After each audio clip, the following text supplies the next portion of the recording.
Hello everyone, study with Ritesh YouTube channel में आप सभी का स्वागत है। और परसेंटेज का आज fourth class, 3 class already discuss कर चुके हैं। आज फोर्थ क्लास है और आज की क्लास में बहुत अच्छे अच्छे टाइप वाइज क्वेश्चंस डिस्कस करने वाले हैं।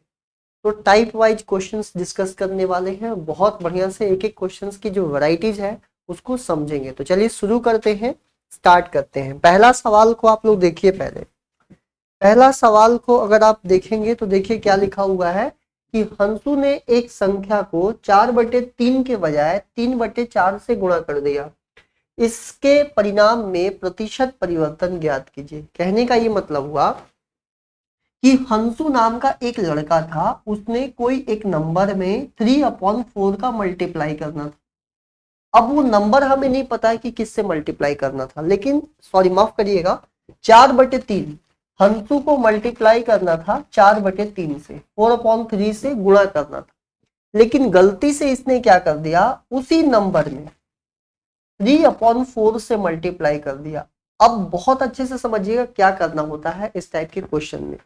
आपको करना ये पड़ेगा कि नीचे क्या दिख रहा है 3, यहाँ क्या दिख रहा है 4, तो नीचे वाले नंबर का लेना होगा एलसीएम। तो आप क्या करिए, डिनोमिनेटर में जो नंबर लिखा है इनका ले लीजिए एलसीएम। तो आप ले लिए एलसीएम, 3 और 4 का एलसीएम आप ऐसे भी ले सकते हैं, बचपन में आपको याद होगा। 2 का टेबल पढ़ लीजिए तो 2 दूनी 4, फिर यहां से 2 का पढ़ लेंगे और मल्टीप्लाई करिए तो 2 दूनी 4 और 4 तिहाई 12। तो एलसीएम हो जाएगा 12। कहने का मतलब हुआ कि जो वो नंबर था, जो वो संख्या था, वो 12 था। आप बोलेंगे सर एलसीएम आप क्यों ले रहे हैं, जरा सोच के देखिए कि 12 इसलिए लिया गया कि ये 3 से भी कट जाए और यही संख्या, यही नंबर 12 इस 4 से भी डिविजिबल हो जाए।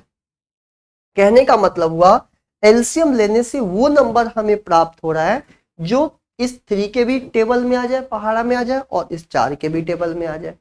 अब यहां पर समझिए, जैसे ही यहां से 3 से कैंसिल होगा 4 टाइम्स में, तो 4 हो जाए 16। मतलब ये हुआ कि एक्चुअल में कैलकुलेशन करने के बाद हंसू को 16 आना था, 16 आना था। लेकिन इसके गलती की करने के कारण गलत उसने कर दिया मल्टीप्लाई, तो हंसू का जो आंसर आ रहा था गलत में 9 आ रहा था। अब समझने का प्रयास करिए, सही में जो कैलकुलेशंस था उसका आंसर 16 है, गलत करने के बाद 9 है। तो क्वेश्चन ये कह रहा है कि प्रतिशत परिवर्तन ज्ञात कीजिए। तो कितने प्रतिशत का कैलकुलेशन में परिवर्तन आ गया ये हमें बताना है। तो बताइए, 16 के बजाय 9 आ गया, कितना घट गया? आप खुद सोच के देखिए कि आपको 16 रुपया आना था और 9 रुपया प्राप्त हुआ। इसका मतलब 7 रुपए की डेप्रिसिएशन हो गई। 7 रुपया पहले के मुकाबले में आपको कम मिला। और ये 7 रुपया कम मिला किसके सापेक्ष में, किसके रिलेशन में? 16 के रिस्पेक्ट में, इनटू 100। किसी भी फ्रैक्शन को प्रतिशत में बदलने के लिए 100 से गुणा कर देते हैं। 4 का टेबल पढ़ दीजिए 4 बार, 4 का टेबल पढ़िए 25 बार। 25 सते 175, 175/4%। 175/4%, इसका मतलब हुआ 43:3/4%। 175/4 को जब आप सॉल्व करेंगे तो 175 को जब 4 से डिवाइड देंगे तो ये ऐसे बनेगा, 4 चौके 16 और 4 तिहाई 12, और ये 43:3/4%। तो ऑप्शन नंबर क्या हो जाएगा? फर्स्ट इस क्वेश्चन का आंसर हो जाएगा। कोई दिक्कत? लेकिन इस क्वेश्चन को करने का और एक बेहतरीन तरीका बताता हूं, उसको समझने का प्रयास करिएगा। एक तरीका और बताते हैं, उसको समझते हैं। अब जो दूसरा तरीका है, देखिए इस मेथड को मैं हटा दे रहा हूं, टेंशन मत लीजिए, ये मेथड कहीं नहीं गया है। बिल्कुल जो मेथड अभी बताया ये मेथड कहीं नहीं गया है, बिल्कुल पीछे क्या है, कॉपीड है। सर आप तो बड़ा टेक्निकली साउंड हो। हाँ बिल्कुल, देखो ये क्वेश्चन कहीं नहीं गया है। सर आप टेक्निकली बहुत साउंड हो। हाँ भाई ये तो है। अब समझना, इस क्वेश्चन को करने का एक मजेदार तरीका बता रहा हूं आप लोगों को।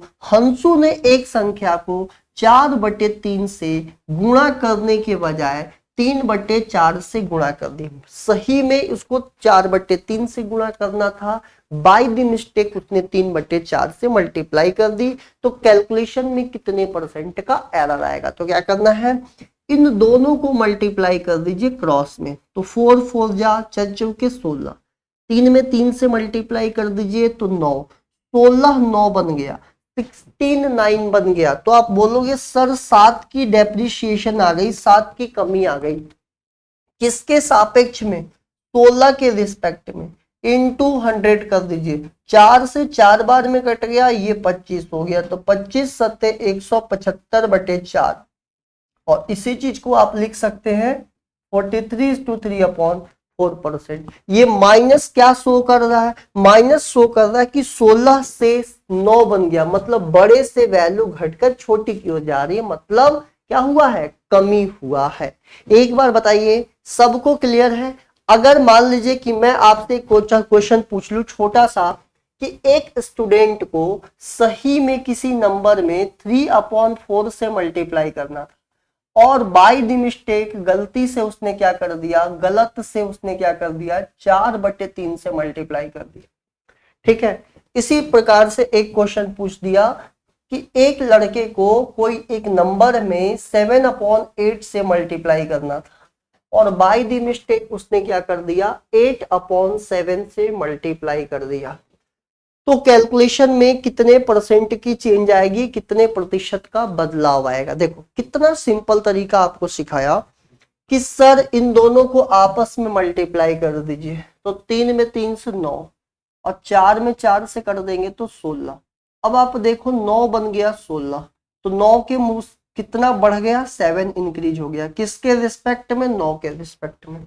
और इंटू 100 करना चाहे तो ये हो जाएगा 700/9%। लेकिन आपको तो मैंने बहुत अच्छे से स्पेशल केस पढ़ा रखा है, और आपको स्पेशल केस पता है कि सर 1/9 होता है 11 सही 1/9%। और इसी में अगर 7 का मल्टीप्लाई इधर कर देंगे, 7 का मल्टीप्लाई इधर कर देंगे, तो ये हो जाएगा 11 सत्ते 77 और 7 एकम 7, तो ये भी हमारा आंसर हो जाएगा। तो आप देखिए स्पेशल केस जो हमने फ्रैक्शन चार्ट आपको पढ़ा रखे थे, उसके बिहाफ पर हम कितने आसान तरीके से आंसर्स को निकाल पा रहे हैं। आशा करते हैं कि आप सभी को बातें बहुत अच्छी तरह से समझ आ रही होगी। अच्छा, इस क्वेश्चन की बात कर लेते हैं, जरा ये क्वेश्चन समझने का प्रयास करिएगा कि ये क्वेश्चन क्या है। यहां पर देखिए, कह रहा है कि एक लड़के को वास्तविकता में एक्चुअल में 7/8 से गुणा करना था, और उसने बाय द मिस्टेक 8/7 से गुणा कर दिया। तो जरा सोच के देखिए कि एक्चुअल में उसका आंसर 7 7 जा 49 आता, लेकिन गलती से क्या हुआ कि 8 में 8 से कर दिया तो 64 आ गया। तो जरा सोच के देखिए कि 49 के बजाय 64 आ गया, कितना बढ़ गया? तो आप बोलेंगे सर 15 बढ़ गया जी। 15 बढ़ गया किसके रिस्पेक्ट में? 49 के रिस्पेक्ट में। प्रतिशत मिलाने के लिए 100 से गुणा कर दीजिए, तो ये हो जाएगा 1500/49%। इसको और आगे फर्दर चेंज करना चाहते हैं तो चेंज कर सकते हैं। अब मेरी बात को ध्यान से समझिएगा, इस क्वेश्चन में थोड़ा सा आपसे चेंज और किया जा सकता है। एक क्वेश्चन मैं आपको दे रहा हूं, किसी संख्या में कोई एक नंबर में 4/5 से मल्टीप्लाई करना था। ध्यान से समझिएगा, कोई नंबर में 4/5 से मल्टीप्लाई करना था, लेकिन उस नंबर में क्या हुआ? मल्टीप्लाई न करके, ध्यान से समझिएगा, उस नंबर में मल्टीप्लाई न करके उस नंबर में 4/5 से डिवाइड कर दिया गया। अब एक अच्छी बात समझना है कि जब आपको एग्जाम में ये बोल दे कि किसी नंबर में 4/5 से मल्टीप्लाई करने के जगह पर मल्टीप्लाई ना करके हम उसी नंबर से डिवाइड कर देते हैं, तो कैलकुलेशंस में कितने प्रतिशत की चेंज आ जाती है। तो आप ऐसे समझिए, जैसे मान लीजिए कि मैं बोलूं कोई नंबर x है, और इस समय आपको 4/5 का मल्टीप्लाई करना था, तो ऐसा आता। लेकिन आप क्या करिए, इस संख्या में 4/5 से भाग दे दिए, तो भाग जैसे दिए तो माय डियर ये 4/5 नीचे आ गया। इसको जब सॉल्व करेंगे तो नीचे वाला चला जाएगा ऊपर। तो क्या मतलब हुआ कि 4/5 इंटू 5/4। तो आपको आज के बाद याद रखना है कि जब एग्जाम में बोले कि 4/5 से गुणा करने के बजाय 4/5 से भाग दे दिया गया, तो आप इस क्वेश्चन को ऐसे समझेंगे कि किसी संख्या में 4/5 से पहले तो गुणा करना था, और भाग वाले को चेंज कर दीजिएगा, तो नीचे वाला ऊपर और ऊपर वाला नीचे। अब ये भी मल्टीप्लाई में ही है, ये भी मल्टीप्लाई में ही है। कहने का मतलब हुआ कि जब आपसे एग्जाम में डिवीजन के बारे में बात करें तो हम उसको उल्टा करके लिख देंगे और वही कंसेप्ट लगाएंगे जैसे हम अभी तक अप्लाई कर रहे हैं। तो 4 में 4 से मल्टीप्लाई करेंगे तो ये हो जाएगा 16, 5 में 5 से मल्टीप्लाई करेंगे तो ये हो जाएगा 25।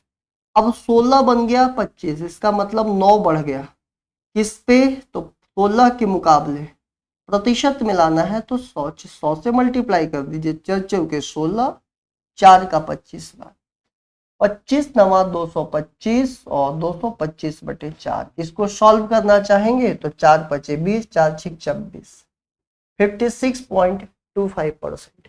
छोटी सी बात है पर बहुत इंपॉर्टेंट बात है, ध्यान रखिएगा, यहाँ से आपको काफी हेल्प मिलेगी। जैसे मैं आपसे सिंपल सा एक सवाल पूछ देता हूं, जल्दी से बताइए। एक विद्यार्थी को 3/2 से मल्टीप्लाई करना था किसी नंबर में और बाय द मिस्टेक उसने क्या किया, उस नंबर को 3/2 से डिवाइड दे दिया।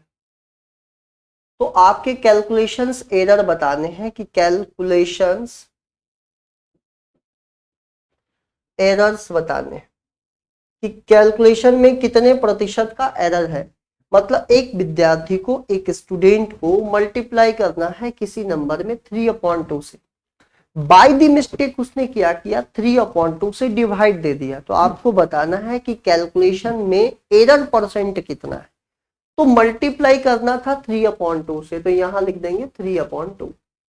अब वो 3/2 से डिवाइड, तो मैंने सिखाया डिवाइड को आप क्या कर देंगे, उल्टा करके लिख देंगे और अब क्वेश्चन को वैसे ही सॉल्व करेंगे। तो आप बोलेंगे 3 में 3 से मल्टीप्लाई हो जाएगा 9, 2 में 2 से मल्टीप्लाई हो जाएगा 4।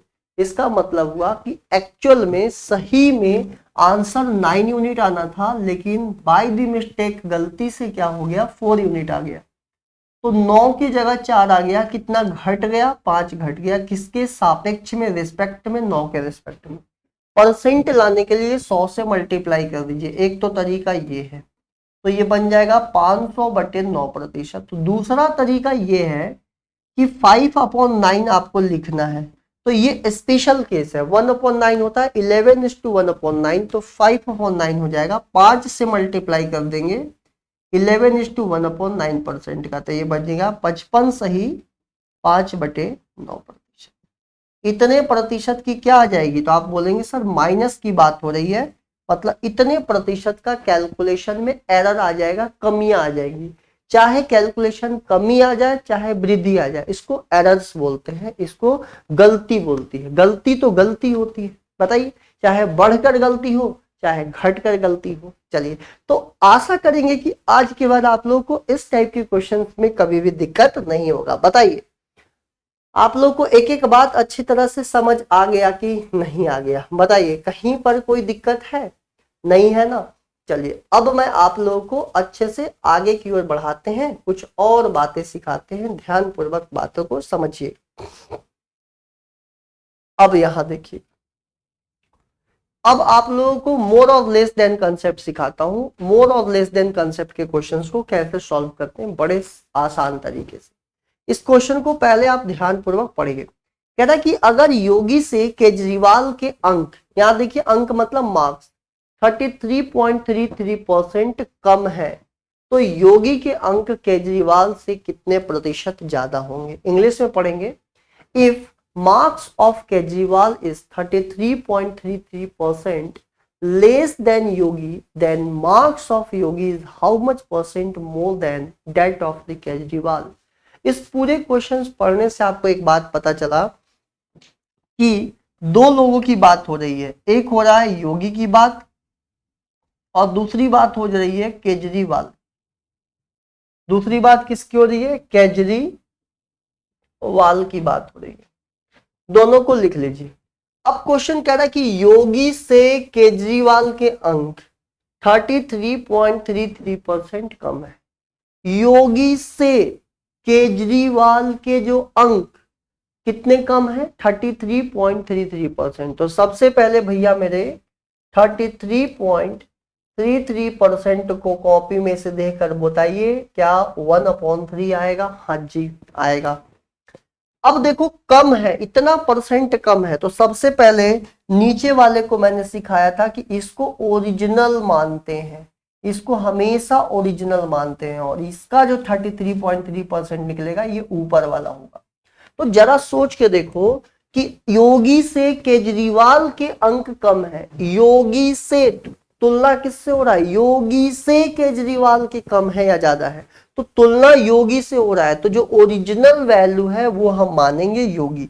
योगी जी परीक्षा में 3 नंबर लेकर आए, अब केजरीवाल कम लाए, तो बताओ 3 का 33.3% एक नंबर कम आया होगा केजरीवाल का, तो 3 नंबर से 1 नंबर कम आया होगा केजरीवाल का, तो केजरीवाल को 2 नंबर मिला। अब क्वेश्चन कह रहा है कि केजरीवाल से कितने प्रतिशत ज्यादा है, तो क्वेश्चन है कि योगी के अंक केजरीवाल से कितना प्रतिशत ज्यादा है, ध्यान से समझिएगा। तो योगी के अंक केजरीवाल से कितना ज्यादा है, अब योगी जी केजरीवाल से कितना ज्यादा है, तो आप बोलोगे कि सर केजरीवाल 2 नंबर लाए, योगी जी 3 नंबर लाए, तो 3 जो है 2 से कितना ज्यादा है, 1 नंबर ज्यादा है। तुलना किससे होगा, केजरीवाल से, तो केजरीवाल कितने नंबर लाए हैं, 2, प्रतिशत में बदलने के लिए 100 से गुणा कर देंगे तो ये हो जाएगा 50%। 50% आपका इस सवाल का क्या हो जाएगा, आंसर। एक बहुत बेहतरीन तरीका बताता हूं, ध्यान से सुनिए। ये जो तरीका बताया था एकदम कंसेप्ट के साथ बताया हूं, ताकि हर एक आदमी को अच्छे तरह से समझ आ जाए, सभी भाई को। दूसरा एकदम हॉट ट्रिक बताता हूं, हॉट ट्रिक, इसको शॉर्ट ट्रिक नहीं हॉट ट्रिक बोलते हैं, आपको कहीं नहीं मिलेगा, मैं दावे से बता रहा हूं कहीं नहीं मिलेगा। अब हॉट ट्रिक को समझिए, 33.33% का मान होता है 1/3, कम बोल रहा है तो ये माइनस, यहां लिख देंगे -1/3। आप कुछ मत करिए, जैसे ही मोर और लेस की बात करें, एक आदमी इससे ज्यादा है इससे कम क्या होगा, तो साइन चेंज कर देंगे, तो ये माइनस को साइन चेंज कर दीजिए प्लस में और 1 लिख दीजिए, और बताइए 3 में से 1 जाएगा, 3 में से 1 जाएगा 2, और बताइए 1/2 आप लोग को याद है क्या, 1/2 कितना परसेंट होता था, 50%। तो एक ओरली हम इसका आंसर बता देंगे, सर इसका आंसर हो जाए 50, लिख लीजिए। अब हम आते हैं अगले सवाल पे। अगला सवाल हमारा क्या है, इसको समझते हैं, फटाफट इसको कॉपी करिए और इसको उतार दीजिए जल्दी से, फिर हम आगे बात करते हैं अगले प्रश्न की ओर। अगला सवाल जो है कुछ इसी तरह से है, मिलता जुलता है, इसको ध्यान से समझिए। देखिए क्या कह रहा है, कह रहा है कि राम रहीम की अनियमित काम करने की आदतों के कारण उनका वेतन 20% कम हो गया, लेकिन कुछ महीनों के बाद उनका मूल वेतन में वृद्धि किया गया, तो उसके वेतन में प्रतिशत क्या होगा। अब ऐसे समझिए, राम रहीम का वेतन कितना घट गया, 20%, तो 20% का मतलब हो गया 1/5। 20% का मतलब कितना हो गया, 1/5। तो राम रहीम की अनियमित काम करने की आदतों के कारण उनका वेतन 20% कम हो गया। तो ये जो था ओरिजिनल उसकी सैलरी या इनकम, ये था ओरिजिनल इनकम, ये हो गया ओरिजिनल इनकम और न्यू इनकम, 2 तरह की इनकम की बात हो रही है। ओरिजिनल इनकम कितना होगा सर, ओरिजिनल इनकम होगा 5 यूनिट। तो ओरिजिनल यूनिट अगर 5 यूनिट है ओरिजिनल इनकम, तो 5 का 20% कम गया, तो 5 पे 1 यूनिट कम गया तो कितना हो गया, तो आप बोलेंगे सर 4 यूनिट हो गया, 5 पे 1 कम गया। अब कह रहा है कि कुछ महीनों के बाद उनका वेतन मूल वेतन में बढ़ा दिया गया। पहले 5 रुपया कमाते थे राम रहीम, अब ये कुछ गलत काम कर दिए तो लोगों ने इनका वेतन कम कर दिया, 4 रुपया हो गया। वापिस ये अच्छा काम करने लगे, लोगों को अच्छा लगा, नहीं नहीं बढ़िया काम कर रहा है, फिर से इनका वेतन को बोला कि बढ़ा दो, तो वास्तविकता में 4 को फिर से 5 पे ला दिया गया, तो 4 को 5 बनाने में 1 रुपया बढ़ा दिया गया, 4 को 5 रुपया बढ़ाकर 4 से 5 करने में 1 रुपया फिर से बढ़ाया गया इस 4 के रिस्पेक्ट में। तो प्रतिशत में लाने के लिए 100 से मल्टीप्लाई कर दीजिए, तो 25% इसकी सैलरी क्या हो गई होगी, इंक्रीज कर दी गई होगी, बढ़ा दी गई होगी। दूसरा आपको जो शॉर्ट तरीका बताया था उसको अप्लाई करके देखिए, 20% का मतलब कितना होता है, तो आप बोलेंगे 1/5, कमी मतलब माइनस, साइन क्या करेंगे भैया, साइन कर देंगे चेंज, तो ये हो जाएगा +1 अब यहाँ देखिए प्लस होगा, माइनस है तो प्लस होगा। सर 5 में से 1 रुपया घटा दो तो 4, और 1/4 का मतलब होता है प्रतिशत में कितना जी, 25%। तो 25% माय डियर इस प्रश्न का क्या हो जाएगा बताइए, आंसर हो जाएगा। तो बड़े आराम से सिंपल तरीके से आंसर्स निकल रहे हैं कि नहीं निकल रहे हैं बताइए, कहीं पर भी कोई दिक्कत है? इस टाइप के क्वेश्चंस आज के बाद अगर कभी भी आपको देखने को मिले कि इससे ये तुलना करने पे क्या चेंज आ रहा है, तो आप बना लेंगे कि नहीं बना लेंगे बताइए। कोई भी दिक्कत किसी भी भाई को नहीं होना चाहिए, किसी भी प्रकार से दिक्कत नहीं होना चाहिए। अच्छा ये बताइए, कल ही आप लोगों को एक बहुत बढ़िया सा बात सिखाया था कि कल एक क्वेश्चन इस टाइप के करवा दिया था, एक बार फिर से देख लेते हैं, फिर हम नया वैरायटीज में आ जाएंगे। कह रहा है कि यदि 930 को एक संख्या में जोड़ा जाता है, if 930 is added in a number, then number becomes 444:4/9%। कह रहा है कि जब कोई नंबर में 444.4/9% जोड़ा जाता है तो वो संख्या खुद का इतना परसेंट बन जाता है। तो आप ओरिजिनल संख्या बताइए। सबसे पहले क्या करिए, इस 444 सही 4/9% को कैसे लिखेंगे? तो सर ये तो बहुत सिंपल सी बात है, इसको तोड़ना है तो आप ऐसे करिए 400% और 44:4/9%, तो 400% हो जाएगा जी 4, और ये स्पेशल केस होता है 4/9। तो 9 में 4 से गुणा करेंगे 36, 36 में 4 जोड़ दीजिए 40/9।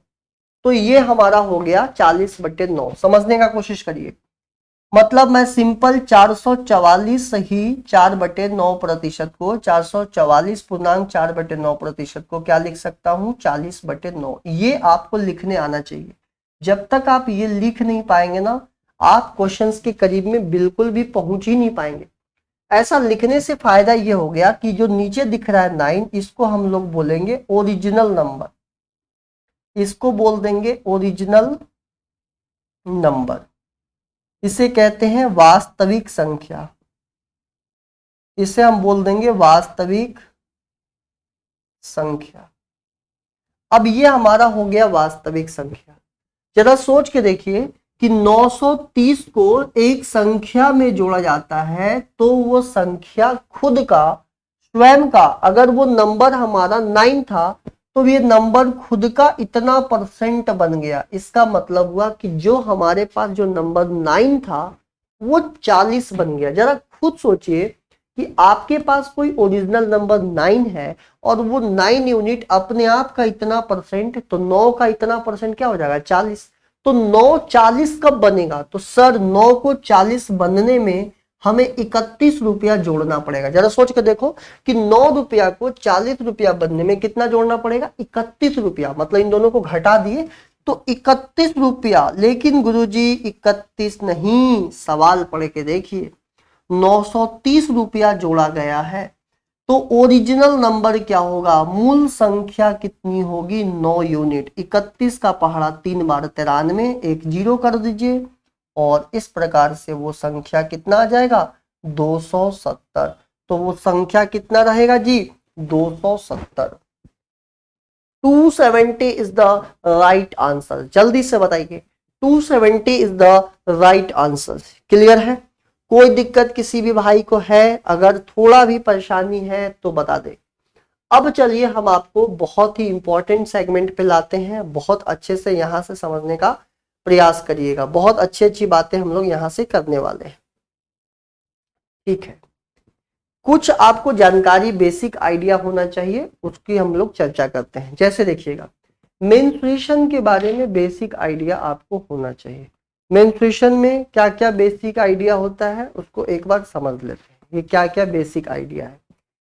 जैसे अपनी कॉपी में कुछ मेंस्ट्रुएशन से related basic formula, menstruation,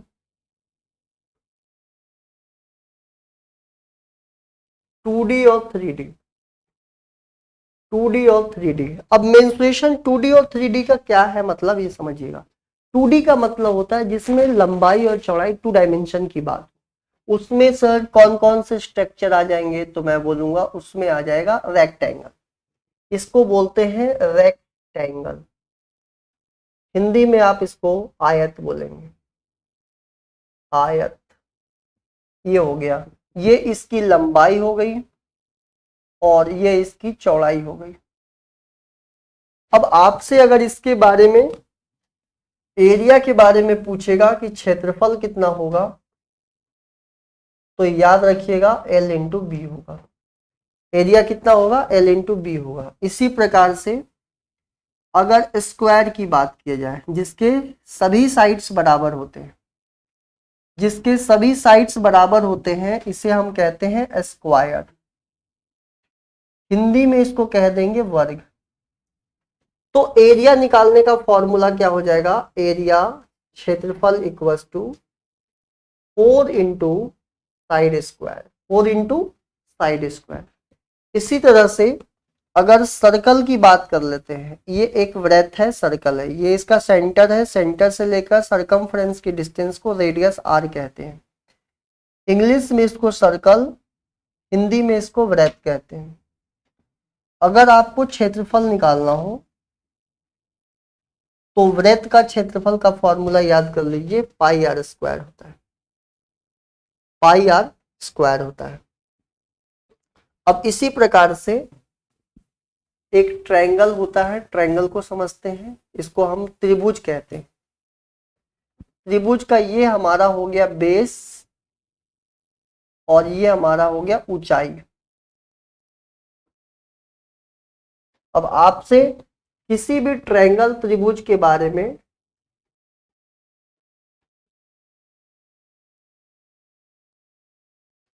area पूछा जाए कि एरिया कितना होगा, तो आपको बताना है 1/2 बेस इंटू हाइट,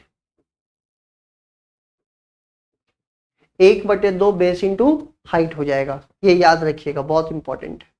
अब 3D में थोड़ा सा बात कर लेते हैं। 3D में क्या होगा, जैसे यहां पर जो स्ट्रक्चर दिख रहा है ये 3D स्ट्रक्चर है। 3D स्ट्रक्चर का मतलब होता है जिसकी लंबाई, चौड़ाई, ऊंचाई तीनों बराबर, इसको कहते हैं क्यूब। हिंदी में इसको कहेंगे घन। अगर आपसे इसमें किसी ने आपसे ये निकालने बोल दिया कि वॉल्यूम कितना होगा, वॉल्यूम को हिंदी में आयतन कहते हैं, तो याद रखिएगा फॉर्मूला हो जाएगा ए क्यूब। एक होता है PSA या LSA। LSA का मतलब होता है lateral surface area, lateral surface area. Formula हो जाएगा 6A square. Lateral surface area को हम कहेंगे पृष्ठीय क्षेत्रफल, पृष्ठीय क्षेत्रफल। इसी तरह से अगर आपको याद करना हो लैटरल सरफेस एरिया के अलावा, तो area of 4 wall, area of 4 wall, formula हो जाएगा 4A स्क्वायर। इसको बोलते हैं चारों दीवारों का क्षेत्रफल, चारों दीवारों का क्षेत्रफल, चारों दीवारों का क्षेत्रफल। ये हो गया कंप्लीट। सर समझ नहीं आया, क्वेश्चन कैसे आएंगे? अब देखिए सवाल समझाते हैं। आपसे क्वेश्चन ऐसे पूछा जाएगा कि अगर किसी में क्वेश्चन में इन अ रेक्टेंगल, सबसे पहले लिखा रहेगा कि आयत की बात हो रही है। आपसे क्वेश्चन में लिख दिया कि आयत की बात हो रही है और लंबाई को, लेंथ को 10% बढ़ा दिया गया। ये देखिए ऊपर अपवर्ड साइन मतलब बढ़ाया गया है। लंबाई यहां लिख देता हूं, लंबाई को, लेंथ को 10% बढ़ा दिया गया और चौड़ाई को 20% कम कर दिया गया। चौड़ाई को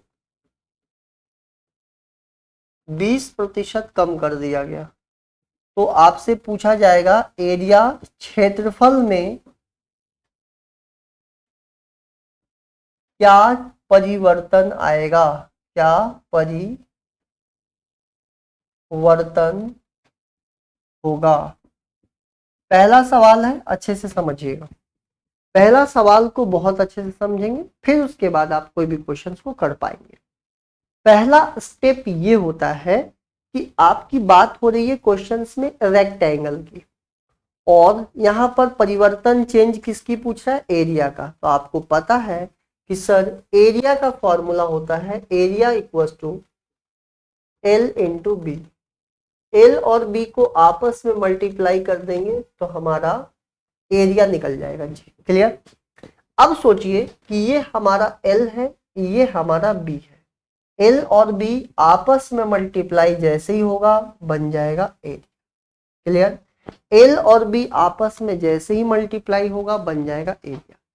तो अब देखते हैं कि इस 10% को क्या हम ऐसे 1/10 लिख सकते हैं, क्या ये 20% को 1/5 लिख सकते हैं? हाँ जी।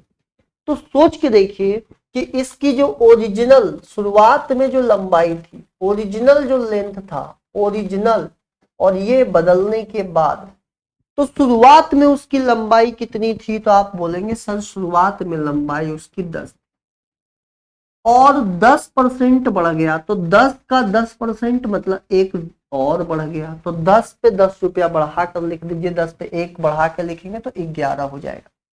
अब आइए चौड़ाई ब्रेथ की बात करते हैं। सर 20% 1/5, मतलब शुरुआत में इनिशियली उसकी जो ब्रेथ थी वो 5 थी, और इसमें 20%, तो 5 का 20% 1, और 1 क्या हो गया, घट गया, तो 5 पे 1 घटा के लिख दीजिए तो ये बन गया 4। क्लियर है। अब बताइए एरिया कैसे निकलेगा? एल और बी में इंटू करेंगे तो एरिया निकलेगा, मतलब 10 में 5 का मल्टीप्लाई कर देंगे तो 50, 11 में 4 का मल्टीप्लाई कर देंगे तो 44। क्लियर है जी। अब सोचिए कि ये 50 बन गया 44, कितना घट जाएगा? तो 50 से 44 6 कम है, देखिए घट रहा है, मतलब चीजें माइनस। 50 में से 44 गया 6, मतलब 6 कमी आ गया, किसके सापेक्ष में? तो आप बोलेंगे पहले तो 50 था, 50 से घट के 44 बना, तो जिसके सापेक्ष में, रिस्पेक्ट में, वो नीचे प्रतिशत में लाना है तो 100 से गुणा कर दीजिए। तो इस प्रकार से आपका आंसर आ जाएगा 12%। अब बताइए 12% कमी या वृद्धि? तो आप बोलेंगे सर पहले 50 था अब 44 हो गया है, घट गया है। इसका मतलब है कि 12% क्या हो गया, डिक्रीज। 12% एरिया जो होगा वो डिक्रीज होगा, 12% जो एरिया होगा क्षेत्रफल वो डिक्रीज कर जाएगा। बताइए बातें समझ आ रही हैं? अब आप लोग ये क्वेश्चन समझने के बाद अब आपके लिए बहुत नॉर्मल सी बात होगी कोई भी क्वेश्चंस का आंसर देना। जैसे सपोज करिए अगर मैं बात करूंगा किसी भी स्क्वायर का, किसी भी वर्ग की बात कर लेता हूं, कोई भी स्क्वायर की बात कर लेता, और मैं बोल दिया कि उसकी जो साइड्स था, साइड, उसको 20% बढ़ा दिया। बहुत ध्यान से समझिएगा। मैं बोल दिया कि कोई एक स्क्वायर है, कोई एक वर्ग है जिसका साइड जो है वो 20% से बढ़ गया, तो आप पहला स्टेप क्या करेंगे, 20% की वैल्यू आपको याद होनी चाहिए कि सर 20% आपने बहुत अच्छे से पढ़ाया है, 20% 1/5 होता है। किसी भाई को नहीं पता तो वो क्या करेंगे, 20% जैसे साइन दिखेगा, बिंदिया चमकेगी, चूड़ी खनकेगी से नीचे 2 जीरो लगा देंगे, 20 का पहाड़ा एक बार, 20 कम 20 और 20 25 100, तो वो भी कैलकुलेट कर लेंगे 1/5। क्लियर है। अब देखो यहां पर समझना, साइड में साइड का इंटू करते हैं तो साइड इंटू साइड, जैसे ही साइड को 2 बार इंटू करेंगे तो हमारा निकल के आ जाएगा एरिया, किसका, वर्ग का। वर्ग का एरिया होता है, स्क्वायर का एरिया होता है साइड इंटू साइड। तो भाई मेरे समझना, पहले जो इसकी ओरिजिनल जो साइड था वो क्या था, और नया वाला साइड क्या हो गया। तो शुरुआत में उसकी साइड थी 5 यूनिट, और 5 पे 10-20% बढ़ गया, मतलब 5 पे 1 बढ़ गया तो ये बन गया 6, फिर 5 पे 1 बढ़ गया तो ये बन गया 6, मल्टीप्लाई कर दीजिए तो एरिया 25 से बन गया 36। पहले क्षेत्रफल 25 था, 36 बन गया, तो बोलोगे एरिया कितना बढ़ गया सर, 11 बढ़ गया। किसके रिस्पेक्ट में जी, 25 के रिस्पेक्ट में। 100 से मल्टीप्लाई कर दीजिए, 44% क्षेत्रफल क्या हो गया है, बढ़ गया है। अब मैं आपको एक गोल्डन फॉर्मूला लिखवा रहा हूं, गोल्डन फॉर्मूला। तो सभी लोग गोल्डन फॉर्मूला लिख लेंगे और इस फॉर्मूला को हम ए बी रूल कहते हैं। इस ए बी रूल के हेल्प से देखिएगा सवाल को और भी जल्दी से किया जा सकता है, लेकिन उसकी प्रेडिक्शंस है, कब इस्तेमाल करेंगे, कैसे इस्तेमाल करेंगे, सब बताऊंगा। जैसे देखो, आपको बोला गया कि स्क्वायर का एरिया में क्या परिवर्तन होगा अगर उसकी साइड 20% बढ़ गई। तो फॉर्मूला याद रखिएगा, plus minus x y plus minus x plus minus y plus minus x y upon 100। Sir ये क्या लिख दिए, एकदम बिल्कुल जीडीवीडी हो गया। जीडीवीडी का मतलब गड़बड़, जीडीवीडी का मतलब क्या हो गया, गड़बड़ हो गया। नहीं भाई, बिल्कुल गड़बड़ नहीं होने देंगे। गोल्डन फॉर्मूला इसको ए बी रूल कहते हैं। ए बी रूल का मतलब होता है जब दो चीजों पे हमारा आंसर डिपेंड करता हो। जैसे देखिए यहाँ पर एरिया ऑफ स्क्वायर साइड और साइड, मतलब दो चीज को गुणा करने से हमारा एरिया का आंसर निर्धारित होता है, मतलब दो चीज पे निर्भर कर रहा है हमारा आंसर। तो अब फॉर्मूला कैसे अप्लाई करेंगे, यहां देखिए सर, प्लस माइनस एक्स मतलब दोनों हो सकता है, प्लस भी माइनस भी। तो बताइए क्वेश्चन में क्या बोला है, साइड को 20% बढ़ाया गया है, इसका मतलब पहला वाला प्लस में। फिर सर दूसरा y, y यहाँ साइड इंटू साइड दो बार चर्चा होगा, फिर से प्लस में। सर ये दोनों आपस में गुणा होंगे, तो बताइए प्लस और प्लस गुणा होकर कितना दे देगा, प्लस। दोनों को मल्टीप्लाई करिए, 100 से भाग दे दीजिए, तो 0 से 0 कट गया, 0 से 0, ये 20 और 20 40 और 4 44। सर प्लस में आंसर आ रहा है, प्लस में इसलिए आ रहा है क्योंकि एरिया जो है वो पहले के मुकाबले में बढ़ गया। तो कितना आसान तरीके से देखिए फॉर्मूला की मदद से आप आंसर निकाल रहे हैं। सर क्या हम इस क्वेश्चंस को सर आयत में भी लगा सकते हैं, बिल्कुल लगा सकते हैं। जैसे मान लीजिए यहाँ पर 30% आपको वृद्धि दे दिया, इंक्रीज। चौड़ाई मान लेते हैं, सिंपल सा चौड़ाई मान लीजिए मैं बोल दिया कि 20% जो था वो डिक्रीज हो गया।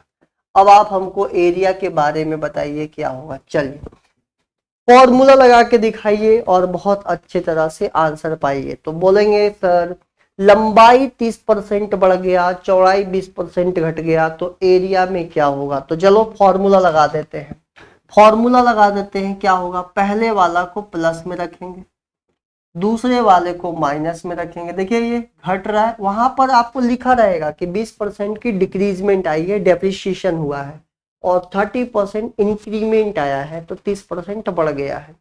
तो प्लस 30 माइनस 20, और ये प्लस और माइनस का इंटू करेंगे तो माइनस 30 में 20 का मल्टीप्लाई करिएगा, नीचे आ जाएगा 100, 0 से 0, 0 से 0।